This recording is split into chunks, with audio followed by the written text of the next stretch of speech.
have amazing infrastructure.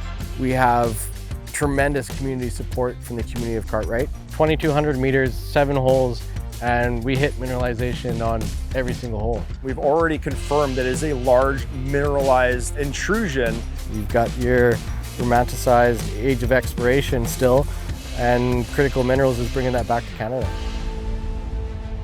Saga Metals has paid Pinnacle Digest for marketing services, including producing and disseminating this video interview. Pinnacle Digest parent company owns shares and warrants of Saga Metals Corp. This is not financial advice. Please read the full disclosure at the end of this video. Mike, thanks for joining us. A little different than the wind and snow we had in Labrador in June. Yep. Thanks for coming in studio.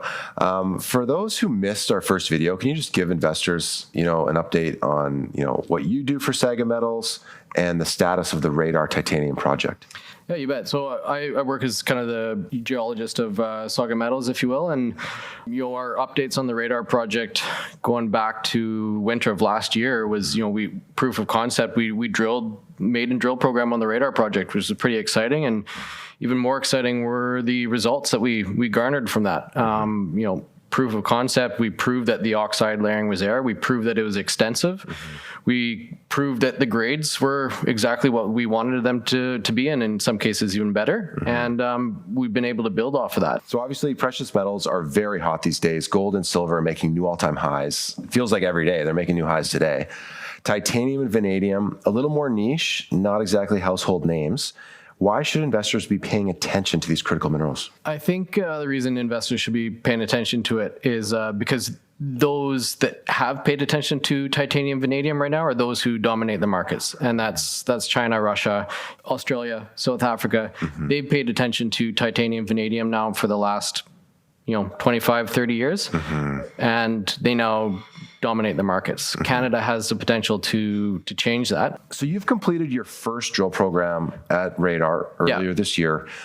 Just take us over what was accomplished and how important was it for the company? Yeah, so the first drill program that we accomplished back in the winter of 2025, 2,200 meters we put into the ground, 7 drill holes. We intercepted the oxide layering at 3 different spots along strike.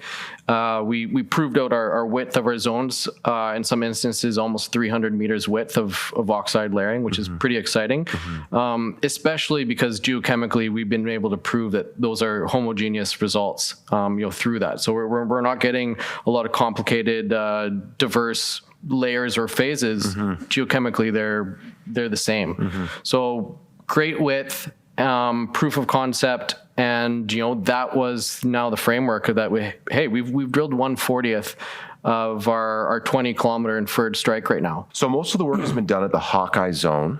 Correct. Now, the Trapper zone has been in the news a lot. How does it relate? Yeah, so the Trapper zone, originally based off of our historical geophysical compilation, showed that there was 2 large anomalies.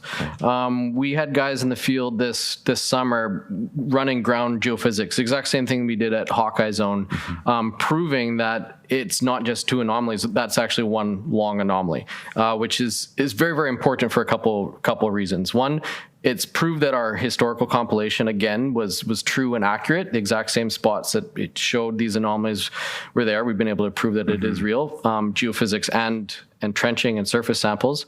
But 2, it shows that this is also continuous, which has been our theory from the start, that potentially the Hawkeye zone on your eastern side wraps around in a horseshoe shape, and the other side of the horseshoe is the Trapper zone.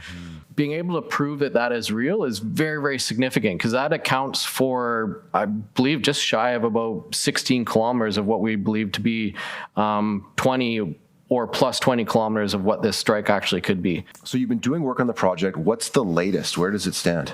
So the latest work that we've done, being the geophysics, the trenching, putting some trail networks in, doesn't sound exciting, but huge upgrade. Roman Empire was roads first. Like, you get that trail into these zones, we now have a 4-kilometer trail that follows right on top of the oxide layering. That's going to bring the economics of our drill programs down significantly. Looking at where we were with the Hawkeye zone, being around that $550 per meter mark, you get a trail in and you can drive that drill right up to where you need to drill. That has the potential of bringing it down $200 per meter less than what we we had before, and the access and how long it takes for guys to get to the area. It's a big game changer. It's going to allow us to move it forward. Like that trail, what we've called the Trapper Trail, that's now our artery, our main artery for the entire project. So just to confirm, Mike, only the Hawkeye Zone has been drilled. Can you explain where the Trapper Zone sits? Yeah, so where Trapper sits, and kind of the importance of it is, as I mentioned, this kind of analogy of a horseshoe. You've got the Hawkeye Zone on one side of the horseshoe, and the other side being Trapper Coming down. Yeah, you want to prove that this thing's connected, and it is as large as it is, and Trapper's the way to do that. So geophysics, we've been able to prove over a 3-kilometer strike of the oxide layering. We can see it very, very clearly. We have surface samples. Years prior, we had rock samples and soil samples that suggested that it was there. Having the excavator out there and the access from the trail, we were able to put trenches in the area. So we've now seen that oxide layer with our own eyes. Like we know it's there. Matches the geophysics. We capped out the magnetometer at 120,000 nanoteslas. Guys had to back up, reset it manually, and walk into it at 10-meter intervals. We know it's there. We just now need to drill it. So the grab samples and the trench work that's been done at Trapper, how is that going to help you guys moving forward?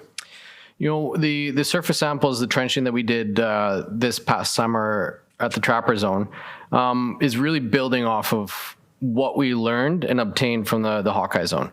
We drilled the Hawkeye Zone last year, and we learned a lot from it. Now what we've learned from the Hawkeye Zone, we can apply to the Trapper Zone. We don't need to give ourselves as wide shoulders as we did. We don't need to go as deep. We've been able to do great geochemical analysis to vector in on our VTM concentrates. Where's the most economic part of this system? And so by giving ourselves a little window, a trench over the Trapper Zone, we can now see into that, and we know where we are. Big up and coming news is we're ready in there to start drilling it. And when are you hoping to do that?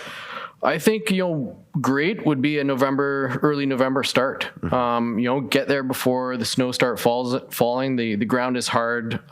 We've got the access in, and, we could put a 4 to 6 week program in the Trapper Zone, anywhere from 1,500 to 2,000 meters before Christmas. And if we can come out of that, I think we're making a good start to jump into the new year. What do you think that will do to, institutions and other investors who are looking at this project and saying, there's a lot of smoke there, but maybe they're not convinced yet? Yeah, I think people potentially could start realizing how large this is and what's going on. And again, the junior mining space is you need proof. This is the proof we're trying to give our investors and give the market. So yeah. Now let's talk about some of the risks. Obviously, exploration business, extremely risky. What are a few of the things that could still go wrong as it relates to this project? And how are you guys trying to mitigate those risks? Yeah, well, one of the first things that any project is always worried about is, okay, you made your discovery. What's the metallurgy? We're starting, as I mentioned, we're starting on that right away. Yeah. We're doing our early stage mineralogy. We're getting samples off. We have good reason to believe that we don't need to worry about that. We'll continue to do the work to prove it. Other concerns that always plague projects are, what's the community support?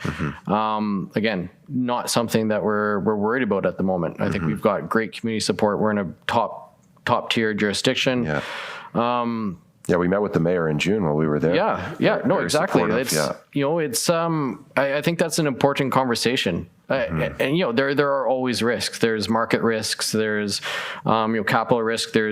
You're always going to have risks. It's the junior mining game, right? So it's this kind of ties back into a lot of things you said. We've got great support, and that could have been the biggest surprise of this project, right? The most unexpected thing is finding a community and jurisdiction that was so keen to see something move forward. So as we begin to wrap up, it seems like drilling at Trapper is really the next big thing. How are you guys going to prioritize drill targets in that zone, and where do you think you're going to drill? So as I mentioned, we've got a strike right now that's about 3 kilometers long. We want to be able to show that is absolutely the case. So spreading out our drill holes across that, not doing anything crazy or unexpected, and giving ourselves space in between, but hitting these zones, and use the term kind of bookend it. left, right, and center. We don't need to do anything crazy. We are confident in what's there. We just need to be able to prove that what we've been able to do with the geophysics is absolutely the case. And here's our drill core to prove it. Best of luck, Mike. Appreciate it. Thanks for coming.